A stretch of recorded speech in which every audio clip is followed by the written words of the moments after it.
Aujourd'hui, premier dimanche de Carême, Jésus est conduit au désert par l'Esprit de Dieu pour y être tenté.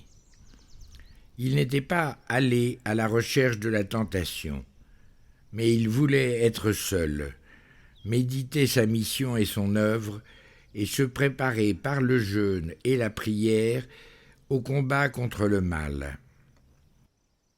Mais Satan, sachant que la venue du Christ menaçait ses plans mortifères, décida de le soumettre à la tentation.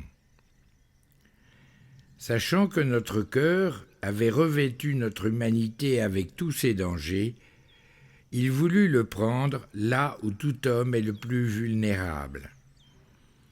En effet, après 40 jours de jeûne et de prière, le Sauveur était affaibli et amaigri par la faim et la soif. Mais grâce à la parole de Dieu, il détourna les pièges de l'ennemi. Il refusa de mettre Dieu à l'épreuve et renonça à l'idolâtrie. Frères et sœurs, en ce début de Carême, nous ne sommes pas seuls.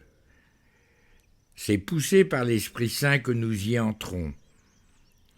Comme face à Jésus, le tentateur se présentera à nous en ange de lumière, celui qui vient à notre secours quand nous déclinons. Jésus lui a opposé les paroles de l'Écriture.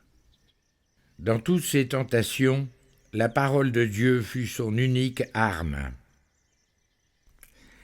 Arme-toi donc de la parole de Dieu et médite au moins un passage de l'Écriture chaque jour pour ne pas entrer en tentation. Comme le Christ, restons fidèles jusqu'au bout. Dieu vous bénisse.